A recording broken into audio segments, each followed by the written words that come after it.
2 years later. The attack of the Tamak. You are carrying rations through the afternoon heat when you hear an order of sentinels at the wall. Members of the watch repeat it through the village until the words come close enough for you to hear. "Benjamin to the gate!" This message would alarm a novice, but after your 2 years on the watch, you know better than to get excited. Likely there is a merchant who needs accompanying, a horse that needs tethering, or a mess that wants cleaning. Sentries do not summon apprentices like you for serious matters. You reply, with enthusiasm nonetheless, because in all things be joyful. That's not the actual words that it was, but I forget what they were. You must present confidence if the people are to respect the guard's authority. "Benjamin answers the call," you cry. You cry, trying your best to sound excited and smiling your hardest, yet even you can hear the insincerity in your voice. I don't know why I would hear the insincerity in my voice. I mean, I'm being sincere. The sentries carry your response back to the gate, and you follow shortly after, looking forward to the day when you will be their equal. It has been 2 years since your triumph over the great boar, and you are not even allowed to carry a weapon, only a horn with which to summon older sentries. You have complained to Meredith of your predicament countless times. Sometimes you think he is the only one who will listen, the only one who understands. "I can do more," you often tell him. "My father must know that." Meredith listens patiently, never judging, though sometimes his questions for you are rather leading. "For the sake of argument," he once suggested, "let us assume that your father knows your worth as a warrior. Is there another reason that he might not wish to grant you the rank you seek?" You consider this and reply, "Because I'm only 16, power's not wisdom, there's much left to learn. I think I went with the first one." Meredith smiles. "Your words could not be truer. Indeed, sometimes the most important knowledge we can hold is the knowledge of what we do not know. I applaud your patience, Benjamin. Given time to learn your craft, I have no doubt you will grow to be the greatest defender this village has ever known. Why else would the weavers have granted you such gifts?" Meredith is fond of talking about the weavers, those mysterious gods who control fate, and truly every day of your training seems to indicate that they have an extraordinary destiny planned for you. You have learned, for instance, that your extraordinary speed is helpful for more than just running. You can fight in melee combat with amazing acuity, outmaneuvering your opponents, particularly when using light weapons. That's kind of a hint that any battles I get into, they want me to be assured that I will not get screwed over if I try to do something speedy.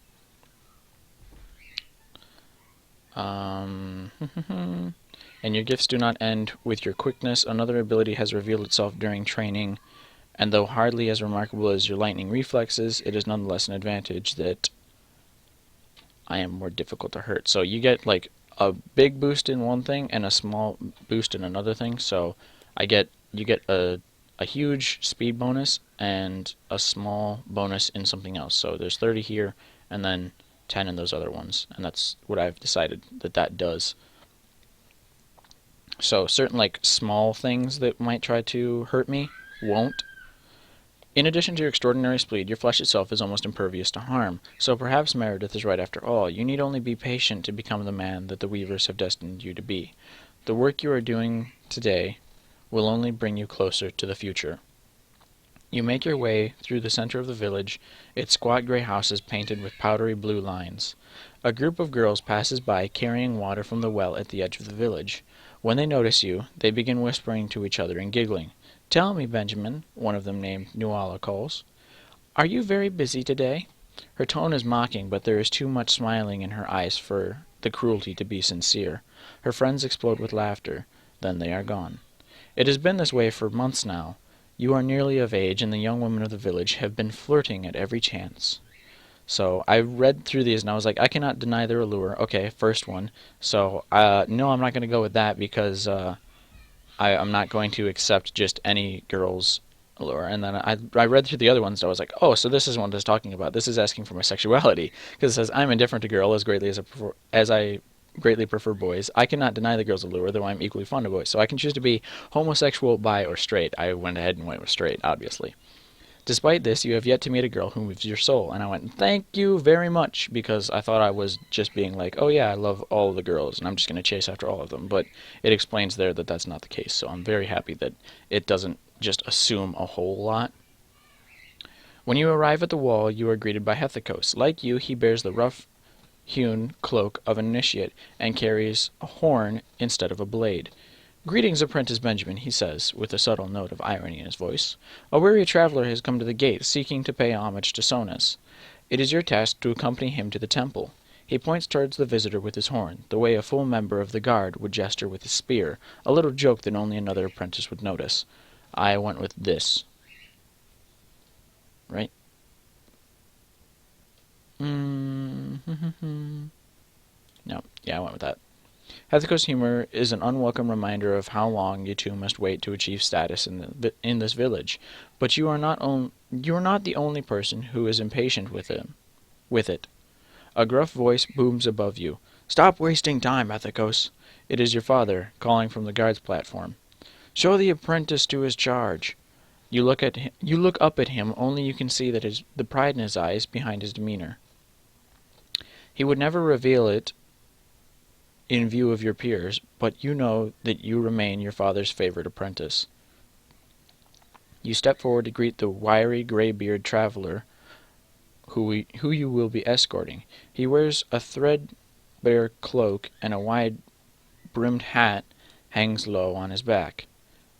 His brow furrows as you approach. "What is this?" the stranger huffs. "I need no boy to protect me." He notices Hethekos leading his horse to a stable.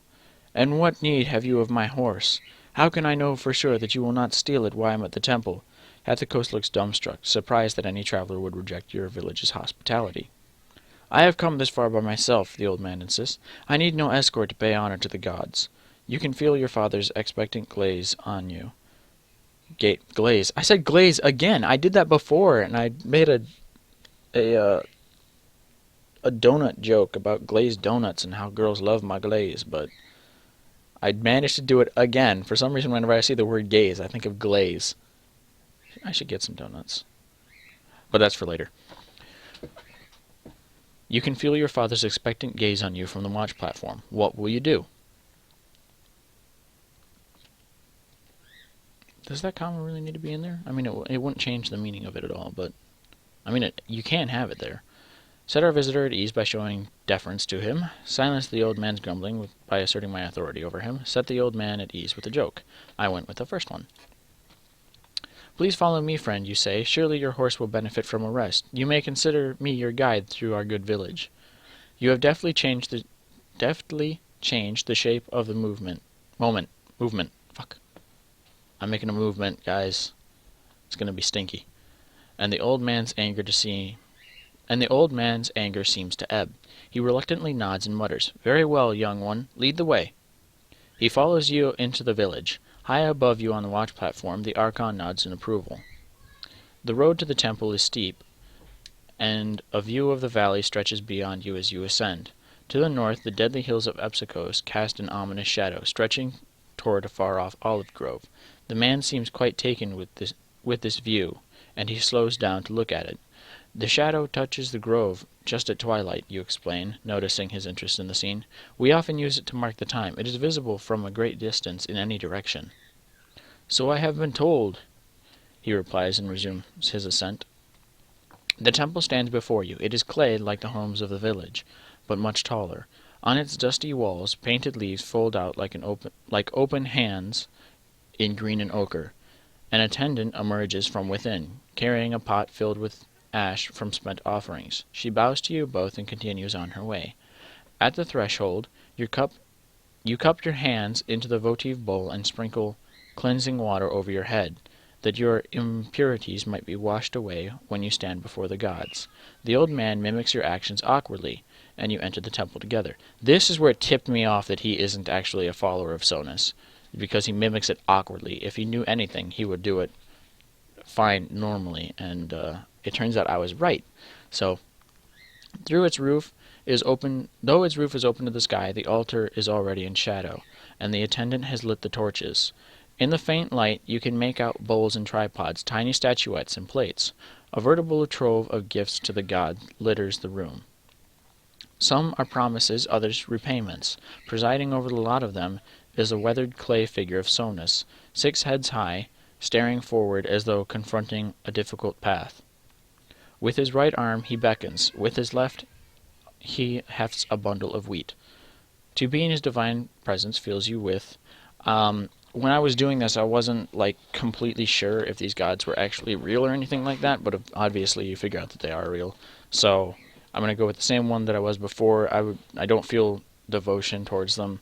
I don't feel caution at all or disgust. So I'm respectful of them because they have captivated my entire village, because my entire village worships Sonus.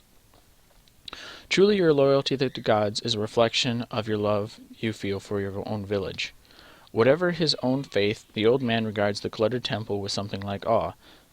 This will do well, he says. He places his offering on the altar, a single coin.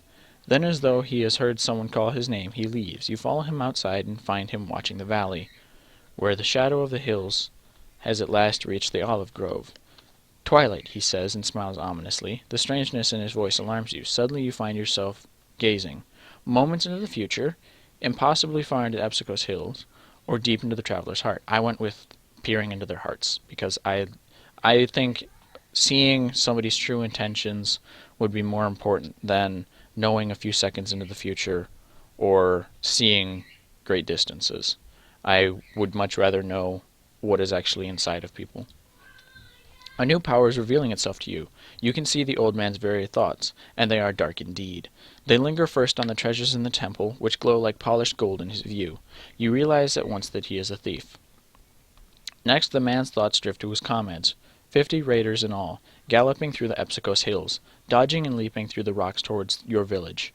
They will be here soon. In his heart, the thief laughs at how easily it was to fool your village guard. Chalk dust in his beard, ash in the furrows on his face, and a slouch in his walk were all that it took to trick you into pronouncing him old and harmless. Now the thief imagines shedding his disguise. He imagines bringing the dagger out of his belt and leaping forward. He sees his blade sinking into your chest. The old man begins to smile in anticipation. But he cannot know what your eyes have seen in his heart. Will you take advantage of this insight and attack the thief, or warn the sentinels? Now I can grab the thief's dagger out of his belt. Obviously I'm very fast, which is something that I want to take into account at all times, so I would be able to snatch his dagger away from him. I'm not very strong. I'm the default strength, but I think the more I try to do like strength things, it'll increase. Or I can blow the horn. I went ahead and blew the horn. The thief, seeing that you have discovered his ruse, draws his dagger and leaps at you in a feral rage. So if I go, my speed is at 80 right now, so if I return to the game and dodge until help comes, which is what I did before, yeah, it increases. So the more I try to do strength things, the more my strength increases. The more I try to do other things, the more they all increase. So I can be like super fast, or I can try to get my other stats up as well. You sidestep the thief's attack, keeping him occupied as the guard rides up the hill behind him. He turns to face the riders as they rise. He is so startled by the sight that the dagger dangles carelessly from his hand and then drops to the sand. Stealing the opportunity, you take up the weapon and stab the thief in the back. I don't backstab people. I don't like to kill people whatsoever. There's no way I'm going to stab him in the back.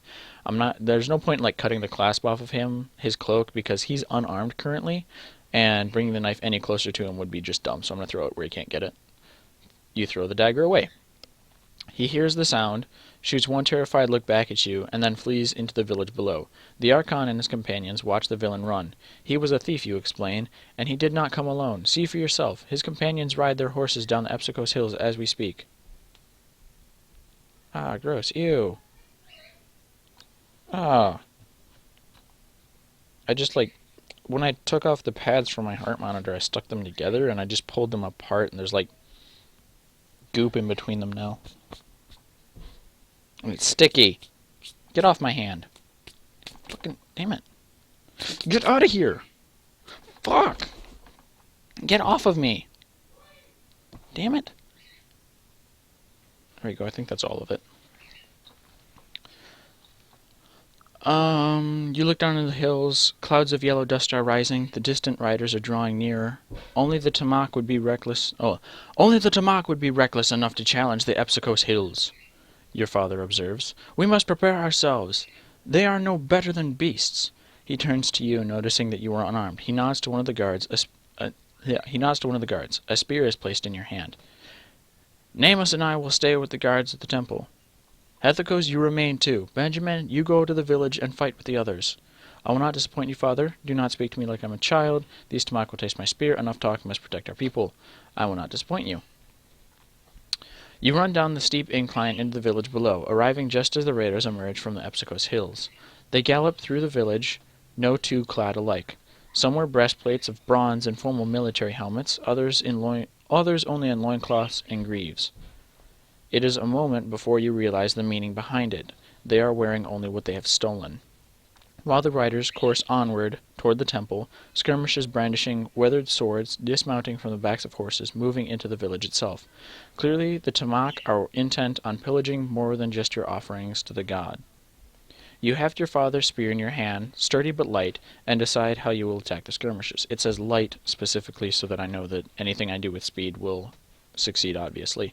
So I plow forward, merciless thrust, cutting my enemies to pieces. I drop the spear and let the thieves attack me undefended. They will be easy to disarm when they discover they cannot harm me. Whirl and spin the weapon in a deadly assault. Drop the spear and pull my attackers into my grip one by one, breaking them like twigs. Use deft movements of the spear to whisk their swords out of their hands. So if I go show stats right now, I'm at 82. And if I do that, it increases. No, it doesn't. Did my strength just increase? I think I might have. You're not strong enough to make a successful run at the Tamak with your spear. Wait, what the fuck? It didn't register?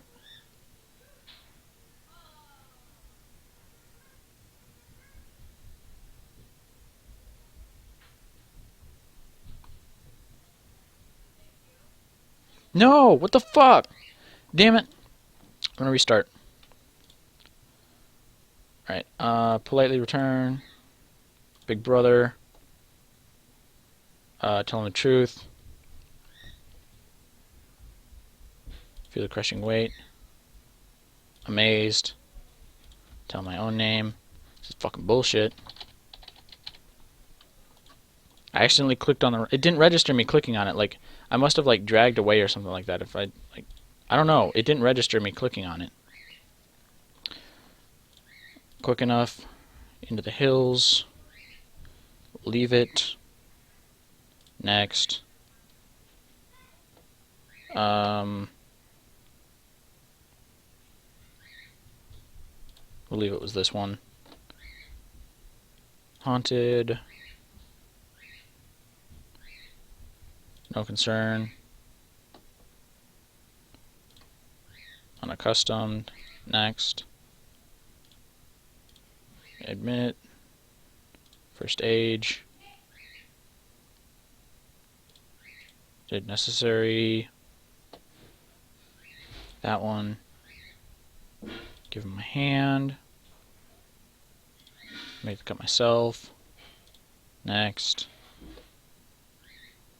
Where's my part come from? The Weavers. Only relieve the incident has passed 2 years later. With enthusiasm nonetheless. That one. Difficult to hurt. Cannot deny their allure. This one. Village ease next. Respect. Deep into the traveler's heart. Blow the sentinels. Dodge him until help comes. Throw where we cannot reach it. I will not disappoint you. There we go. Use deft movements of the spear to whisk their swords out of their hands.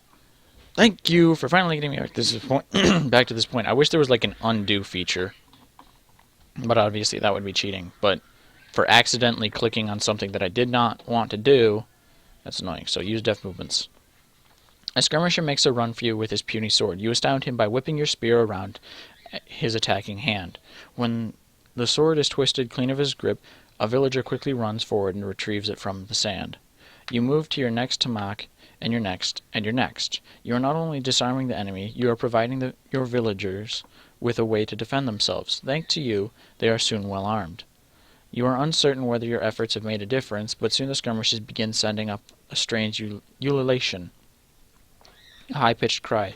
The riders of the temple begin to turn away from their quarry and return to the village. They are calling for help. You have turned the tide of battle. Da-dam! Suddenly you hear a familiar whimper. You turn to look and see a Tamak carrying your brother Proclus over his shoulder, as though he were nothing more than a sack of grain. You are about to intervene when a voice demands, "Put that child down!" You turn again to find a girl around your own age, though she is certainly not an apprentice. She is armed only with a herding staff and wears a heavy cloak. At once you recognize her as Chara, the shepherd's daughter. She must have been drawn by the commotion. "Put that child down," repeats Chara, shaking her staff as though it were as fierce as a spear. The Tamak, a massive creature in spiked armor, seems amused by this. He walks back towards the young woman, ready to accept her challenge. "And what are you going to do to me?" he asks. You are sure this will not end well for Chara or your brother. You get the Tamak's attention by saying, "Stop in the name of Sonus, blasphemer. It is not what she will do concern you, Tamak, but what I will do. That is my brother in your arms. I beg you return him to me. Surely even you understand what you are doing is wrong. Take one more step, Tamak, and you will find a spear in your back." "I'm not stabbing people in the back, damn it." "Friend, surely you do not wish to offend Sonus. Return the child to me." But I will do." "Benjamin!" yells Proclus, recognizing your voice. "Please help!" The Tamak turns to you. When he notices you are the same age as Chara, he laughs heartily. "It appears I have interrupted your playtime." He lowers your brother down from his shoulder and then brings a curved dagger to the boy's throat. "Well, this is no game. The child comes with me now, or you bury him tomorrow." You exchange a knowing look with Chara over the Tamak's back. She nods uncertainly and readies her staff. "There's a third option," you reply. "You can remain here." Before the thief can respond, Chara's staff has come down on his skull. The brute wears no helmet, and there is a loud crack. He stumbles, and you run forward to catch Proclus as he falls. The brother clings to you, sobbing. As you console him, you notice that Chara's staff is trembling in her grasp. Thank her for saving, ask if she's injured, express surprise that a shepherd girl can fight at all, chide her for putting herself in danger. When to thank her. "I will be forever grateful to you for what you have done today." Chara seems surprised by your words. "It was necessary," she replies. Your newfound sight reveals her heart to you, and it is pure. A simple thing, perhaps, but full of hope. She was driven to aid your brother because it was the right thing to do, even though she knew it might be impossible. "Proclus!" cries a woman's voice. "I thought I had lost you." It is your mother, running toward you from the road. Proclus scampers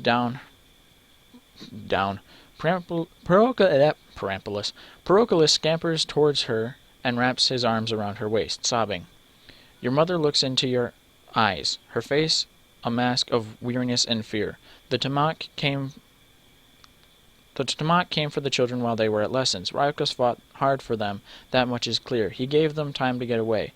If not for him, they would have been taken one and all. I know he's already dead. I assumed that he was dead at this point because of the way she makes it sound like. He gave them enough time to get away. And I went ahead with this one because I'm not gonna sit there and talk to Chara as I would like, "She will pay for this." And I'm not gonna be like, "Even Chara entered the fray. I mean, what the hell's the matter with you?" I'll be like, "Yeah, I'll make sure they're commended." Even though I'm just an apprentice. You turn to gesture to the shepherd's daughter, but she is gone. Your father has arrived in the village now. He runs to stand by your family's side. "We have at last fought them off," he reports. "See how they run." You look at the Tamak in the distance. The few remaining skirmishers are pulled onto horses. The riders head for the open gates, a march of defeat that proceeds at an urgent gallop. "What of the temple?" asks your mother. "The thieves were unable to take the offering," your father says. "Though many of us shall need cleansing before we can enter it again. There was blood on our hands." "No blood on my hands, didn't kill a single person." The sentinels undertake a count of the villagers. It takes much of the night. Only 2 villagers are found to have perished during the raid. You are dismayed to learn that Ryukos was one of them. As for the missing, only a single child has been taken, Hethakos, but you are sure the raiders will keep him alive. For the Tamak grow their numbers the same they gather their treasure, through theft. Yeah, I went quite a bit farther than this, and at some point I'm assuming Hethakos is going to return. A week later, your father calls you to the watch platform. You find him waiting high above you, looking out into the night, a dark figure against the stars. Archon, Benjamin asks permission to speak.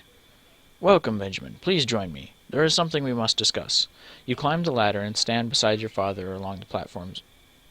Along? Where the fuck is along? There's no along in that sentence. Father at the platform's edge. The valley beyond glows a dull blue in the light of the half moon. Nothing moves. The sentinels have asked that you be made a full member of the guard, he tells you. You fought so bravely against the Tamak, they claim that I would be remiss not to end your apprenticeship and give you a spear of your own. What say you? What do you say to their suggestion? Tell them I will gladly accept. I refuse on the grounds that I'm not ready. Well, clearly I am ready. I tell him that it's about time. I'm not going to be a dick. I refuse on the grounds that it will harm his reputation. Well, it's not going to harm my reputation because all of the sentinels are asking. So, yeah, I'll go ahead and be a sentinel. It would be my honor to join you in the guard, Father. I thought you might feel that way. We will hold the initiation at the Temple of Sonus at sunrise in 3 days. A silence settles on your conversation, but your father does not look away. Was this the matter you called me here to discuss? You ask cautiously. No, Benjamin. There is something else. Mom, Jules. Again your father looks out at the valley. The elders again called me to council. It seems Meredith has told them... Oh, I'm not reading as him. The elders again called me to council. It seems Meredith has told them you have a new power. Your heart skips a beat. You revealed your new power to Meredith the morning after the raid, but you did not expect him to tell anybody about it. Why would I tell him without expecting him to tell anybody else? Would it come out sooner or later? What you doing? Recording. Cool. Your father continues. Meredith will not reveal exactly what this supposed power is, of course. Some manner of extraordinary sight is all he will say. He tells us he made you a promise not to tell any more than that. Does he speak the truth? So this is Meredith's game. Yeah, you tell that doesn't say Meredith, but I decided to call him that because I'm tired of saying Megardos. Okay. The crafty old man. He has kept his promise not to reveal your secret while making sure the elders know you have one. At least you know why you have been called before the Archon. Meredith speaks the truth, you admit. I can see into people's hearts. I can read their thoughts. It is how I knew the traveler was an impostor. Then it is so. Your powers grow greatly every day. And in light of this, you cannot be surprised to learn that the elders wish you to consult the oracle. At this news, your heart nearly stops. I went with this one before. It foretells what you need to know, and you must not fear its wisdom. The elders do not... Wait, what? The elders do you great honor asking this of you. It means that they sense you have a great destiny, greater than that of any man who has yet been born in this village. You must follow that destiny, wherever it takes you. There is a darkness in your father's voice as he mutters these last few words. You peer into his heart, where a great fear is hiding. There are more words there, too, ones he does not wish to speak. I can sense there is something you are not saying, you explain. Please tell me what it is, Father. I should not have to search your mind as I would a thief's. I don't think I would say that, because he's calling his father a thief. He smiles ruefully. Then know that the elders have issued a decree. If the oracle reveals a destiny beyond our village, you must leave us. To do otherwise would mean defying the gods. Your father tries to sound unperturbed, but you know that this is not how he feels. Deep in his heart you can see his sorrow, his feelings of powerlessness, and the fact that, in the face of the elders' decree, I've been reading this for quite a while. All the things he is trying to hide. Do you have anything else to say? He asks. As ever, you tell him your true thoughts. Fear not, Father, I love the gods. Follow where they bid me go. Will never leave, no matter the oracle says. My life is here with you, Mother and Proclus. Not a fool to quarrel with the gods. My destiny bound this one. You will do the gods great honor. You descend from the platform and begin walking home slowly, thinking of the oracle. You know you cannot consult it until you are of age, but that time will come very soon. You regard the long, narrow pit that borders your village. It is freshly dug and will soon become the foundation for a new wall. This one will extend around the village entirely to protect your people from the Epsicos hills. The sentinels will work for years to complete it, and you will work with them. Perhaps it will be finished in time for your journey. You look behind you at the rock-ridden pathways of your village, and the squat houses that can scarcely survive 2 summers before they crack to pieces. Even these flaws feel warm and familiar. Even these flaws feel warm and familiar to you. You know that the day will come when you will have seen them for the last time. So I'm going to stop here, check out my stats real quick. Resilience and speed are both very high. Strength is still normal, average strength. Logic is up, courage is up. Faithful is a little bit higher. Humility is really high, merciful is really high, and my integrity is pretty high. So I got sign of the owl. You are ruled by logic and extremely confident. Having all the facts allows you to protect that which you value most and those you hold dear. And I have the sign of heart. I don't have a gift yet. I get a gift when I visit the gods. Spoilers. So I'm going to go ahead and leave off here. Thank you guys for watching, and I'll see you guys next time.